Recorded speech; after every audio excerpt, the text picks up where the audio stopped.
Life often presents us with subtle moments of intrigue, unspoken signs, hidden meanings, and the silent language of human connection.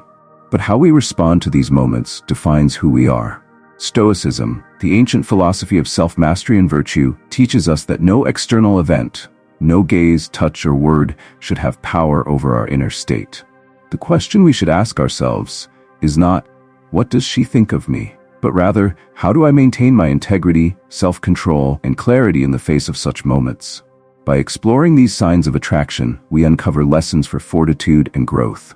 Each sign is not an invitation to act on impulse, but a call to reflect, refine, and rise above fleeting emotions. As Marcus Aurelius reminds us, you have power over your mind, not outside events. Realize this, and you will find strength. Number 1. The depth of the gaze. When someone's gaze lingers on you, it can stir the imagination. Perhaps it is curiosity, interest, or something deeper. But Stoicism reminds us to resist interpreting such gestures as truths. Epictetus warns, "What disturbs men is not things, but the judgments they form about them." Our minds are quick to attach meaning to things that may mean nothing at all. A glance is just a glance. Let us meet such moments with calm clarity, recognizing that our interpretation, not the event itself, that creates emotional turbulence. Number 2. The subtle lean toward you. When someone physically leans closer, it might feel like an unspoken bridge being built. Yet this gesture need not be anything more than it is. To assume otherwise risks clouding our thoughts with expectations. Seneca teaches us, we suffer more often in imagination than in reality. Instead of becoming captivated by another's closeness, let us focus on maintaining the boundaries of our own self-discipline. Their proximity is their choice. Our response is ours to control. Number 3. Playful or suggestive words. The tone of conversation can shift, becoming playful, suggestive, or charged with energy. In such moments we must pause. Are we being drawn into a current that threatens to unmoor us from our principles? Epictetus advises, if you are ever tempted to look for approval, know that you have compromised your integrity. Words are just words unless we choose to give them power.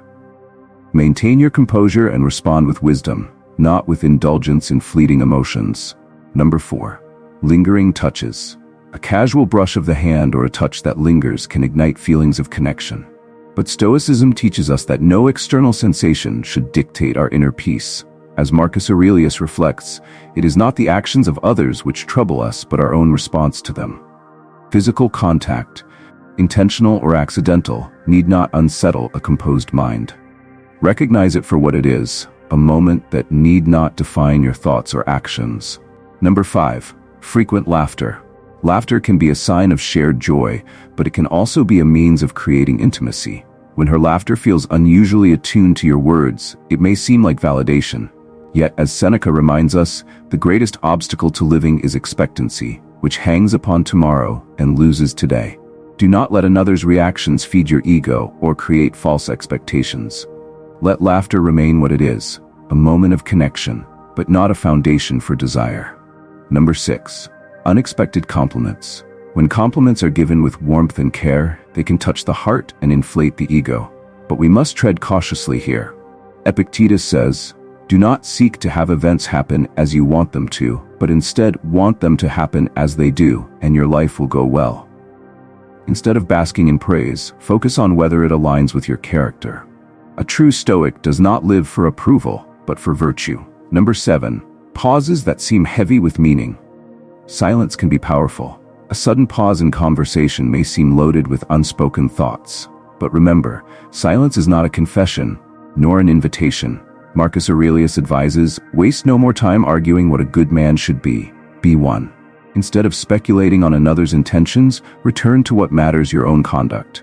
Let silence be a reminder to focus on your inner state, not external distractions. Number 8. Changes in body language. When someone uncrosses their legs, adjusts their posture, or mirrors your movements, it might feel like an unspoken signal. Yet Stoicism warns us against jumping to conclusions. Seneca wisely observes, he who is everywhere is nowhere. Do not scatter your attention by trying to interpret every subtle shift. Stay present, grounded, and focused on your principles. Body language may reveal intent, but it is not our task to decode others. Number 9. Veiled questions. Sometimes questions that seem innocent may carry deeper implications. Yet, as Stoics, we are not bound to engage in every game of subtext. Epictetus teaches us, no one can harm you unless you choose to be harmed. Answer questions with honesty and clarity, but do not allow yourself to be swayed by implications or hints. Stay true to your values, and let your words reflect your integrity. Number 10. The energy of presence. There are moments when attraction is not spoken or acted upon, but simply felt. The air grows charged, and silence feels like a conversation of its own. Marcus Aurelius reminds us, at every moment, keep a sturdy mind and a soul that embraces what happens. Such energy is fleeting and beyond your control. Do not let it disturb your inner calm. Recognize it, accept it, and let it pass without clinging to it. The Stoic response, strength in self-mastery. In exploring these signs, we do not judge others, nor do we judge ourselves for feeling. Human nature is not a flaw, but a condition to be understood. Yet, we must not let external circumstances dictate the state of our soul. The true lesson of Stoicism lies not in deciphering others, but in mastering ourselves.